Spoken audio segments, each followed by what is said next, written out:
Cenário Brasil, com Fernando Schiller. Cientista político Fernando Schiller, colaborador da Rádio Bandeirantes, aqui conosco hoje, terça-feira. O Schiller, e essa briga aí dos governadores com o presidente da República, hein? Não tem ganhadores não, né? Bom dia. Tudo bem, Zé Paulo. Olha, eu diria que, em primeiro lugar, não é de hoje. Essa é a segunda carta em 3 semanas que os governadores fazem. A primeira foi na questão do imposto sobre o CMS, sobre combustível, né? A proposta aquela de zerar o imposto e feita pelo presidente Bolsonaro no seu estilo. Né? Qual é o estilo Bolsonaro? Ele percebe que existe uma insatisfação difusa na sociedade, quer dizer, você tem aí já um mal-estar entre os caminhoneiros, movimentos esparsos acontecendo, a possibilidade remota de que um novo movimento aconteça nas próximas semanas ou meses, acho difícil, tem uma discussão grande sobre frete, enfim. Aí você tem o famoso problema do preço que sai da refinaria não chega lá na bomba, então você tem uma insatisfação difusa de consumidores. O presidente capta isso, né? Ele é um político intuitivo, ele é um político de mobilização, e a partir daí ele faz a provocação. Isso né, os governadores reagem. O que define o presidente Bolsonaro? Ele não é um presidente que privilegia a relação institucional. Né? Não que ele não possa fazer relação institucional. Existe hoje um pacto entre poderes, um bom relacionamento com os presidentes de Senado e Câmara, um bom relacionamento com o presidente Supremo Dias Toffoli, ou seja, os poderes da República, ao contrário do que muitas vezes a gente escuta por aí, funcionam de maneira bastante harmônica. Né? O governo não tem base no Congresso, isso é outra discussão, mas os poderes funcionam de maneira relativamente autônoma. Agora, sempre que o presidente tiver que optar entre jogar, vamos usar uma expressão popular aqui, jogar para a torcida, mobilizar a opinião pública. Né? Nós mesmos, assim, eu fiz vários comentários sobre aquele tema dos combustíveis, do ICMS, na rádio, na televisão, Bandeirantes, e a reação das pessoas era muito favorável a isso. Era a ideia de que, mas os políticos não se mexem, né? Se o presidente não provocar, as coisas não vão andar.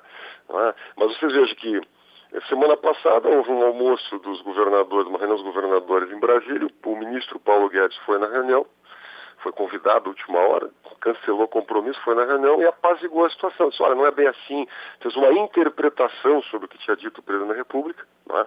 E é mais ou menos assim que funciona o jogo. Né? O presidente Bolsonaro sabe que tem um corpo de ministros que tem um bom relacionamento com os governadores. Né? Secretaria do Tesouro, Mansueto Almeida, o próprio ministro Paulo Guedes, Tarcísio Freitas, né? Ou seja, os ministros que tocam os projetos que têm a ver com os governos estaduais têm um bom relacionamento. Aqui em São Paulo, várias vezes a gente já escutou o governador João Dória dizer, olha, tem um ótimo relacionamento com o governo federal, a gente está tocando os projetos, o ministro Tarcísio Freitas, na área de infraestrutura, na área de PPPs. Agora, o relacionamento político macro com o presidente da República ele é muito mais pautado por esse drama político, por essa cena política, pelo teatro. Né? Você tem basicamente 2 grupos de governadores. Você tem um grupo que é mais ligado ao presidente Bolsonaro, isso não tem necessariamente a ver com as eleições, né? Indiretamente tem. Você tem o governador do Paraná, Ratinho Júnior, você tem o Ronaldo Caiado, você tem o governador de Santa Catarina, você tem um outro grupo que é de oposição, sempre será, não tem discussão, não tem negociação, são os governadores da esquerda no Nordeste. Vamos lembrar, na reforma da Previdência, nós várias vezes entrevistamos aqui, inclusive o governador Rui Costa, no Canal Livre, ele diz, olha, se fizerem algumas concessões, os governadores do Nordeste vão apoiar a reforma da Previdência. Era a questão do BPC, era a questão da aposentadoria rural, alguns outros pontos.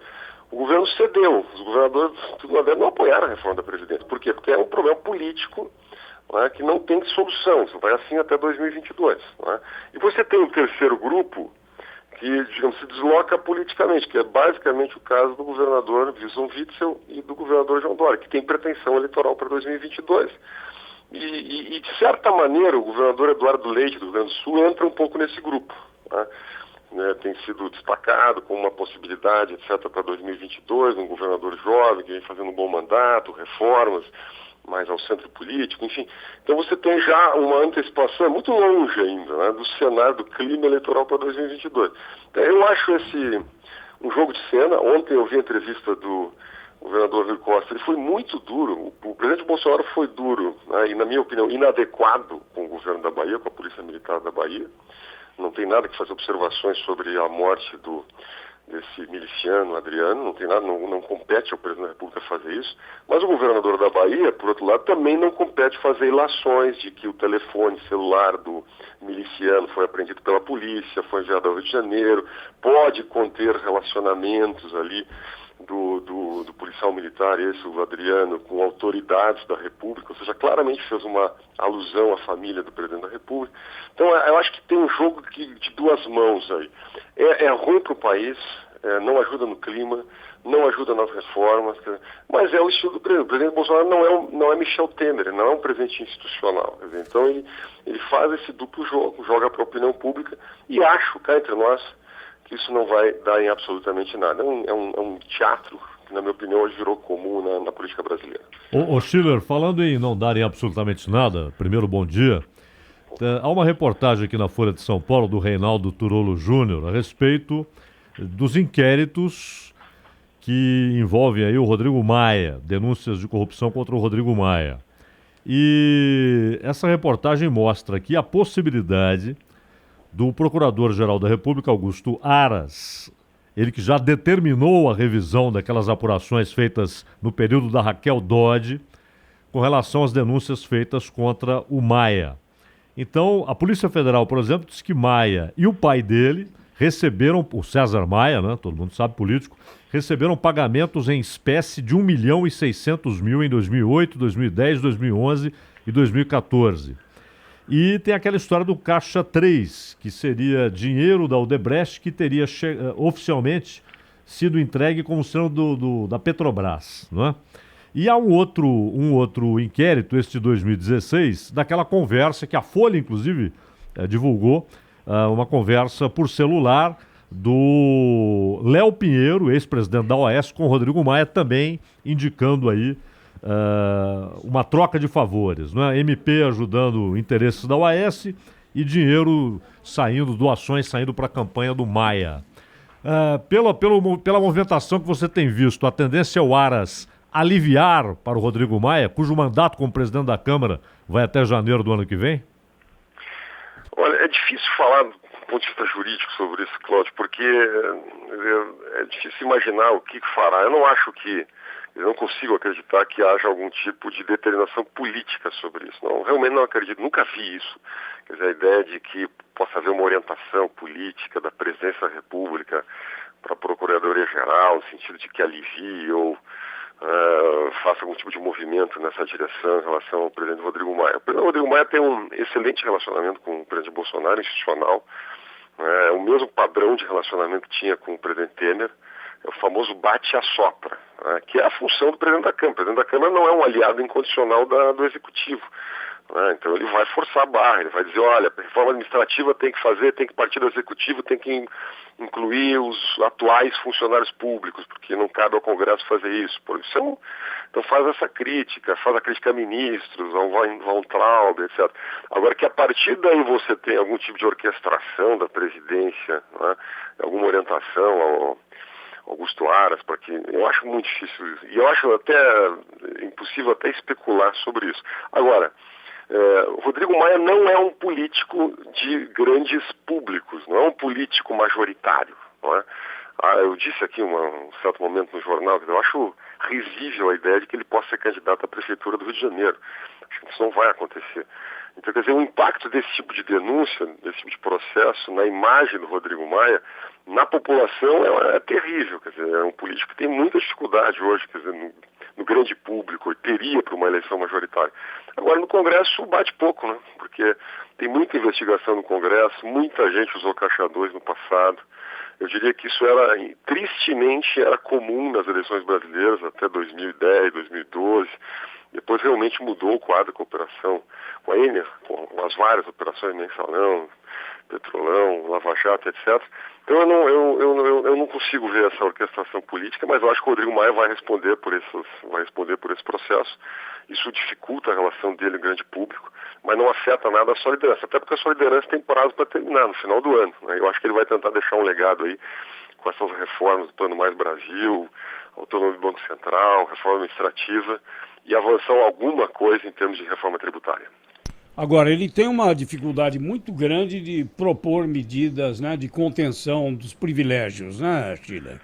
Olha, isso é uma corporação, é muito difícil. Eu me lembro do candidato Regufe, sempre faço essa referência. O Regufe é um senador do Distrito Federal que foi candidato à presidência do Senado, concorreu na última eleição à presidência do Senado e apresentou um programa de redução de todas as vantagens, plano de saúde, essa que vocês comentaram hoje, eu estava escutando aqui dos 33 anos, são um dos maiores absurdos, quer dizer, entre tantos absurdos que a gente lê todos os dias no jornal, e aí justifica a reação da sociedade contra o sistema político. Né? Então você tem, só que perdeu a eleição, o Regufe na época, acho até que se fosse eleito teria dificuldade de implementar aquilo, porque por decisão de plenário é muito difícil você cortar privilégios desse tipo. Então o Brasil é isso, é um país onde tem 25 assessores para cada deputado, tem gabinetes do Senado que praticamente tem 100 assessores, então isso é um escândalo, não tem nem o que dizer o grau de mordomias. E o Rodrigo Maia, obviamente, ele é o presidente da corporação, além de ser presidente da Câmara, uma espécie de primeiro-ministro informal, ele é uma espécie de presidente da corporação. Acho muito difícil, não houver pressão da sociedade muito forte, pressão de redes sociais, indignação, etc., porque aí o Congresso se move, se mexe. Eu acho muito difícil que corte privilégios, acho que faz parte do jogo corporativo. Pois é, agora numa eleição para os poderes, né, legislativos, tanto para a Câmara como para o Senado, os candidatos têm que falar para o público interno, que é quem vota, né, Schiller? Não tem a menor chance de uma plataforma como aquela de corte de privilégios a ser aprovada no plano interno. Então, aí você entra diárias, você entra auxílio moradia.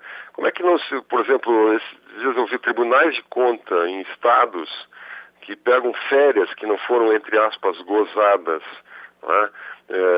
Onde você procura uma espécie de paridade com o judiciário, que tem 60 dias de férias, o Tribunal de Contas gozou apenas 30 dias, aí faz o pagamento retroativo.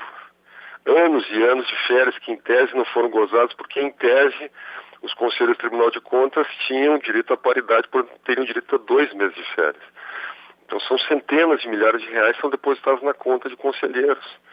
Quer dizer, então, por exemplo, reforma administrativa, a gente está começando a discutir, o governo que vai apresentar nessa quinta-feira.